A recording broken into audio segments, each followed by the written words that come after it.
Hello everyone, we're going to go over some big changes in my core set today. Not like I haven't released big changes before, but in any case I successfully merged the Neo changes into the RetroArch in my core set based on a lot of user feedback, and it's for the best. I'm going to go over a few of these things today. I'm going into the update for 3/13/2018. You're going to notice that there's a RetroArch 171 Xtreme. Xtreme is going to correlate to the fact that it contains the optimizations for cores that are my personalized optimizations. And in addition to this, there are 3 add-ons. So the best way to go about things is to install this RetroArch first, and then if you'd like to install the add-ons, you can install those separately. For instance, if you want to have video support, install 171 Xtreme first, and then install Xtreme FF MPEG add-on afterwards. And then there's an Xtreme PSP add-on, and I kept this separate because it is a drastic change, and I don't consider it worthy to be in the normal RetroArch because a lot of people aren't really gonna care for it. But for those of you who play Ultimate Ghosts and Goblins, it is a godsend. I mean, there really is no other way to play it without it being at a slow crawl, without doing a drastic optimization to the PPSSPP core. And this is where this one comes in. So if you're having trouble with games like Ultimate Ghosts and Goblins, install this one here and you'll be able to play it. And I went over this in my previous PSP optimization videos. Then we also have the Xtreme Shaders add-on, which I will briefly touch upon in this video as well, but we're going to go over all 3 of these add-ons here, as well as the Xtreme. The other thing I'd like to point out here, briefly, is the PPSSP core is also different. And the one main thing to note about this, let me show you this real fast.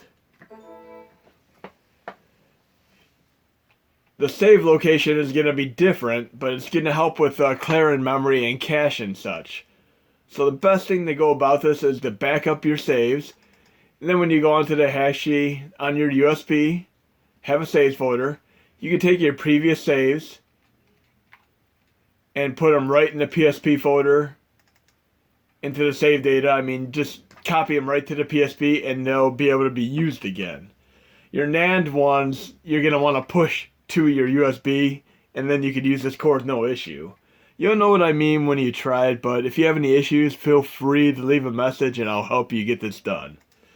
But we're gonna boot up and check these things out here.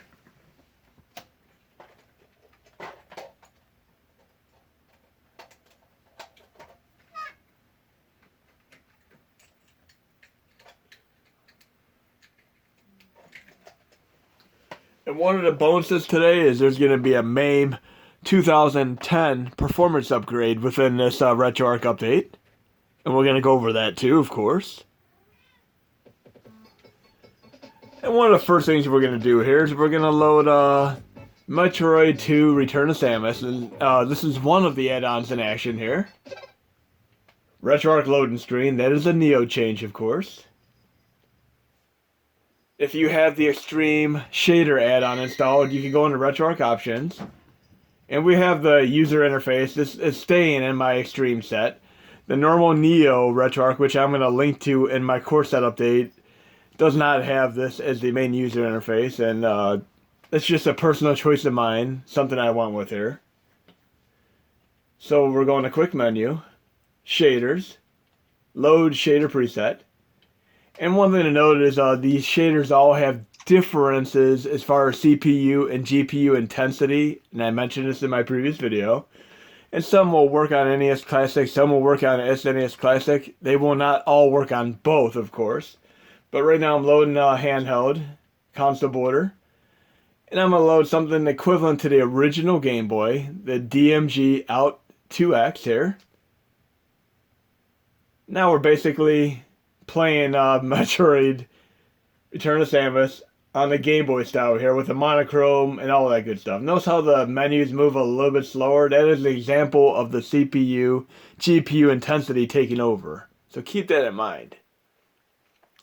And I would recommend not saving these changes. That way when you exit it, can go back to default. So here we go. This nice nifty thing here. And there's many things you can play around with here, shader wise. I'm going to change it to a different shader here. Say if you ever mess up and need to change it to another shader, go right back into shaders.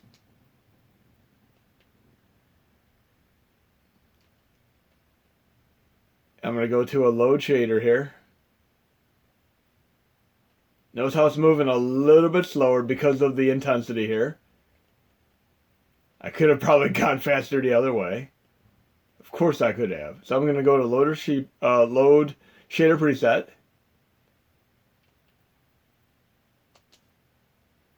Then I'm going to flip up and go to stock.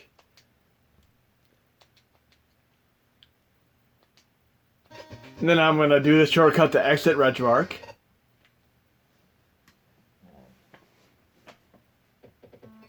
And then if you ever want to have RetroArch as an icon, you could go into the extras folder in my course set and into the Hacksheet 2 folder, and you'll have a nifty little thing called Clover SNES or Clover NES.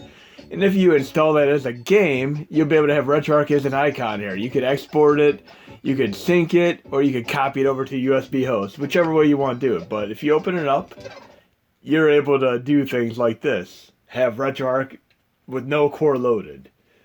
Now what we're going to do is we're going to test out the videos, for instance, here. Because I have the FFmpeg installed. So I'm going to go to load content. And you can also do this from the main user interface as well, which I will also show you briefly. I'm going to load content. I'm doing dummy folder right now. And I'll go to the videos folder. And I'll load a random video here.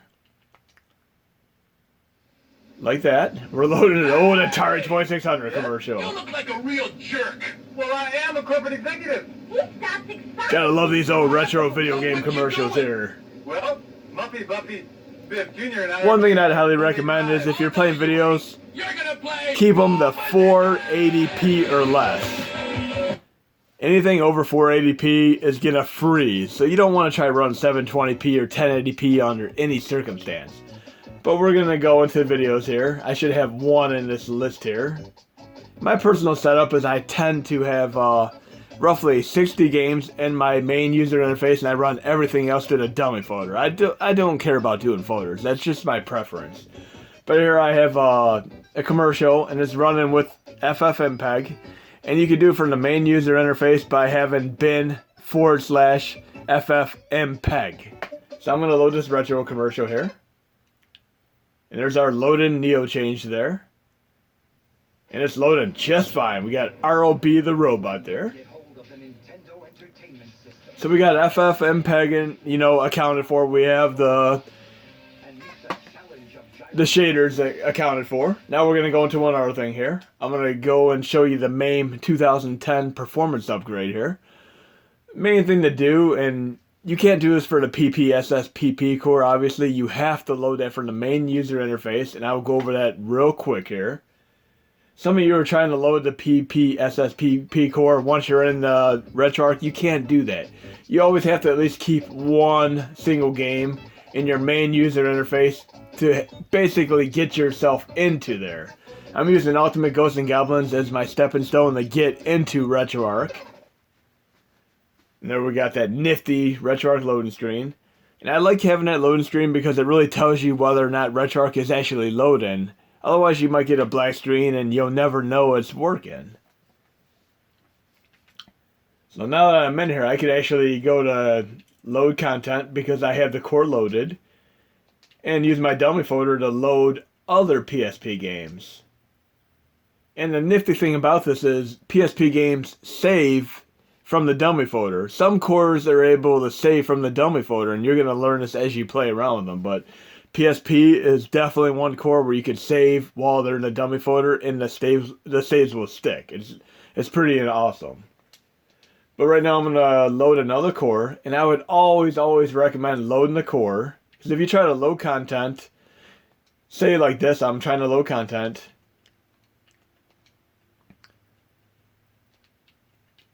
And I'll give you an example of this. I'm trying to load Thunderblade, a great shmup game. Instead of loading the core, I want to load content. Then I'm going to load archive. Then I'm going to pick MAME 2010. There's a chance they could crash back to the main user interface. The best thing to do is always load the core first, just to be on the safe side.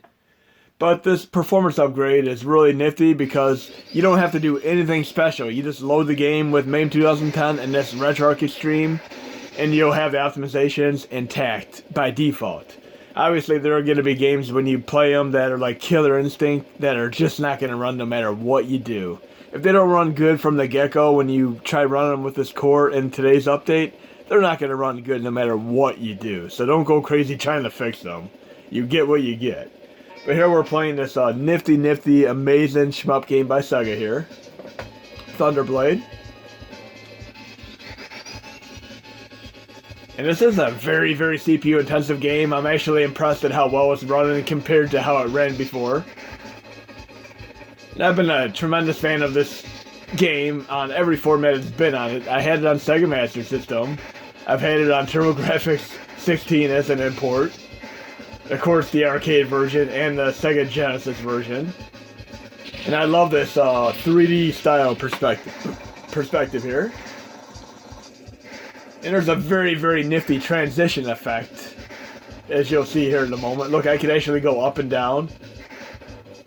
And when you get to the end of this little overhead stage, with this awesome pseudo 3D effect, you'll get a little transition to an actual Space Harrier style graphical style. I would definitely recommend checking this game out. Play the Sega Master System version, play the TurboGrafx 16 version. Definitely play this version. And one thing to note about this game is it does not run on MAME 2003. It only runs on MAME 2010, Final Burn Alpha 2012, and on. It is a game that just runs on the later arcade cores. Now that I have this core loaded, I'm going to try loading another game here, one I showed you the other day. I'm going to go to low content.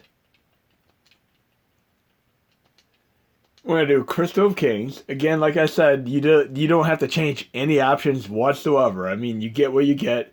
And Crystal of Kings, right here.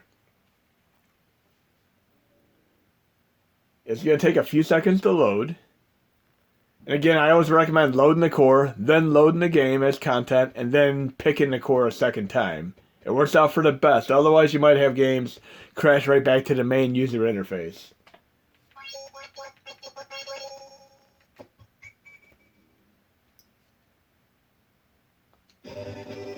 This is a tremendous game. And I'm running with 4:3 mode. I'm not running with any kind of extra options right now. I'm just running with the main 4:3 aspect ratio. And there's going to be another tremendous thing I'm going to show you about the Neo changes here.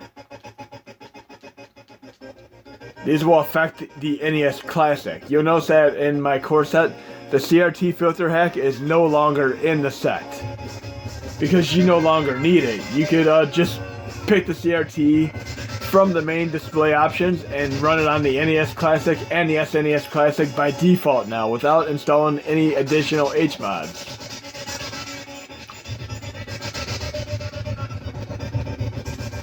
But this is a fantastic game, and this is about the best you're going to be able to get this to run. So I'm going to quit back to the main user interface here. And what I'm about to do, you can do on both the NES Classic as well as the SNES Classic. You go up to display options. I'm running 4:3 right now. If I go to CRT filter, this is going to work on both of the NES and SNES Classics. Then I can simply load a game here.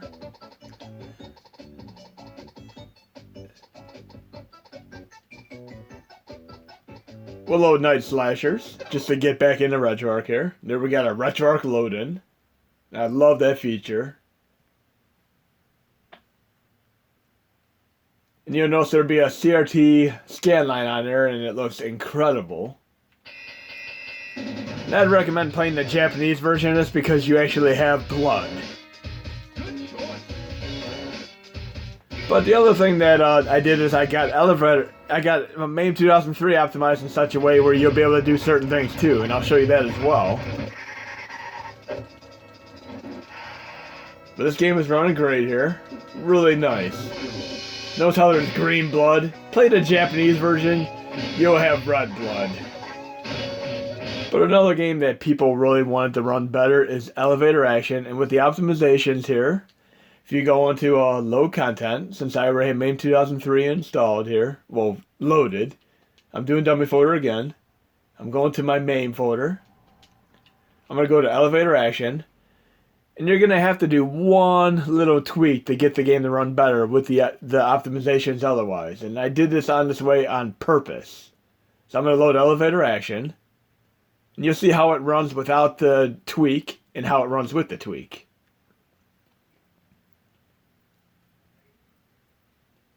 Here we have Elevator Action returns and Elevator Action returns Japanese. We're going to load it. Load archive. Pick the core again. And most games are optimized to run, but this is a very, very special case where it requires an additional tweak to run properly. And you'll see this once I start the game.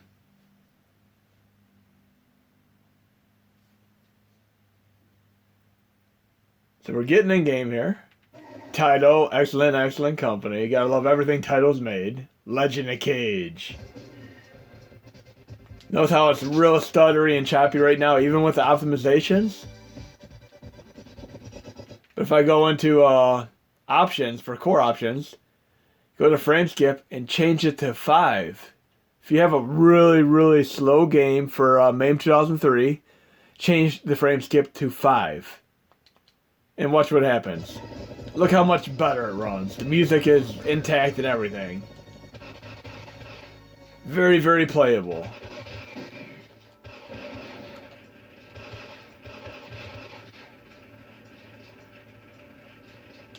So the synchronization works out in such a way that even though I have the frame skip on there, it has no stutter to it. It's actually running nice and smooth with the music and video.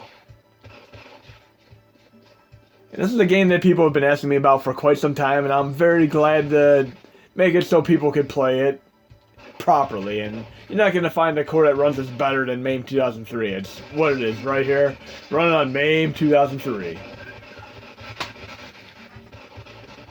And the last game here that we're going to show is, of course, Demon Front. I'm going to go to load core. Like I said, always try to load the core first. Final Burn Alpha 2012. Load content. Start directory. And one thing I'd like to note is here, people in the comments or messages or whatever, let me know which game you're trying to run. Like right here, if you're trying to run Demon Front, let me know the game you're trying to run. I'll take a look at it, and I'll try to optimize it for you and get it in the RetroArch updates. In this case, I covered this briefly in my last video. The main game, which is the parent ROM, Demon Front, will not run. But if you load Demon Front A, which is a child clone ROM, as the main ROM, you can actually load it. So I install this as the main game. Then I copied Demon Front main into the same folder. And of course I copied the BIOS. So by loading this, load archive, Final Burn Alpha 2012, I'm able to play it. And notice how it crashed? Because I didn't load the core properly. So I'm going to load the core. And this is what I was talking about. I'm going to show you this one more time here. Perfect that it happened that way. So I'm going to go into the RetroArch icon here. And this is the thing. A lot of people might have been trying to load games to the dummy folder and wondering why they're not working. That's exactly why. Just watch how I do the same thing I just did in a different order. So I'm going to go to RetroArch here. Load core. Final Burn Alpha 2012. Load content. Start directory.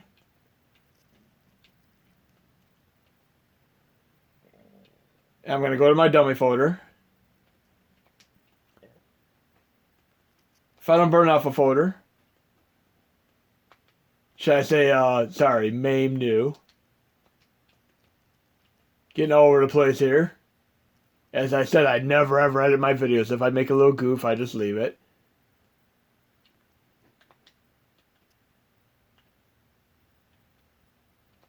So I'm going to go to the exact same game I loaded. But I'm going to do it from this point instead. Demon Front A, Demon Front B, Demon Front PCB, PGM.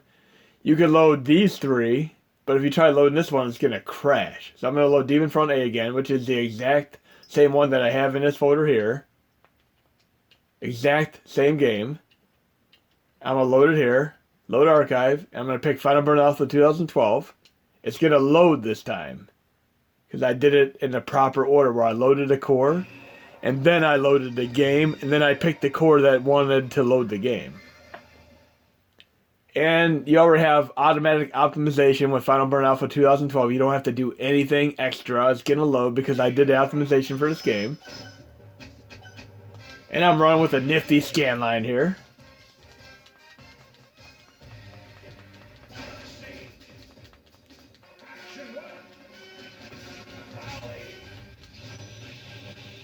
And again, if you're playing a game like this, you can actually just hold down the fire button and hold down select, and you get turbo fire. Excellent for games like Contra and all that. And of course, like I said, if I'm ever doing a game in my arcade series, I don't use any cheats or anything like that. I mean, I'm obviously not going to use turbo fire either. I play it legitimately. But look how nice this is running, and it's awesome with the CRT filter.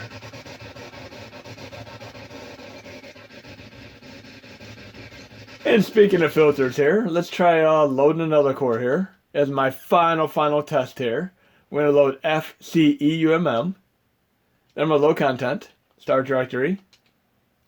And this is another thing that I'd like to point out that I've hit upon here after a few people mentioned it to me. I'm going to load just Mega Man here. Can't go wrong with Mega Man.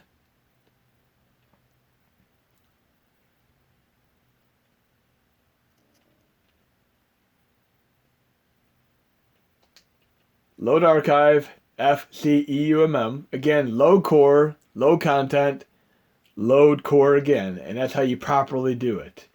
Now that I'm in here, I'm going to go into my shaders. I'm going to go to load shader preset. Go to handheld.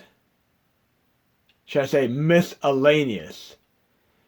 And this anaglyph to side-by-side GLSL actually works on 3D TVs. It'll merge them together and give it a nice nifty 3D look. Did I load it with that? So you can play this on a 3D TV. It's incredible.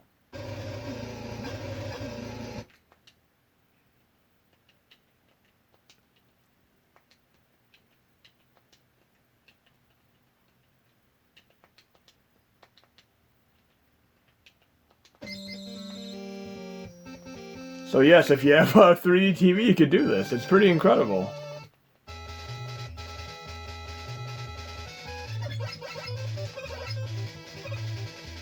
I'm absolutely loving this. And there's another filter like this too. If you go in the shaders here,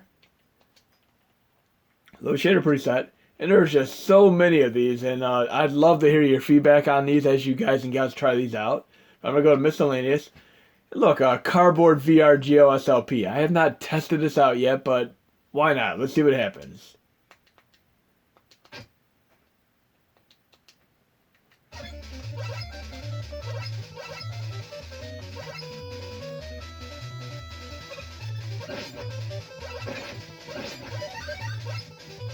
I'm gonna play around with these so I could have a more of a screen pop out here.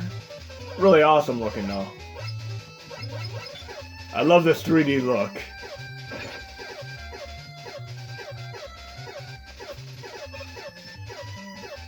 But definitely, as you guys and gals try these filters out, the shaders should I say, let me know what you think of them. But anyways, hope you enjoyed the update, and I'll have some release notes related to the Neo changes and all that. And have a great day and enjoy the update and all these personalized optimizations in the Xtreme RetroArch in today's update.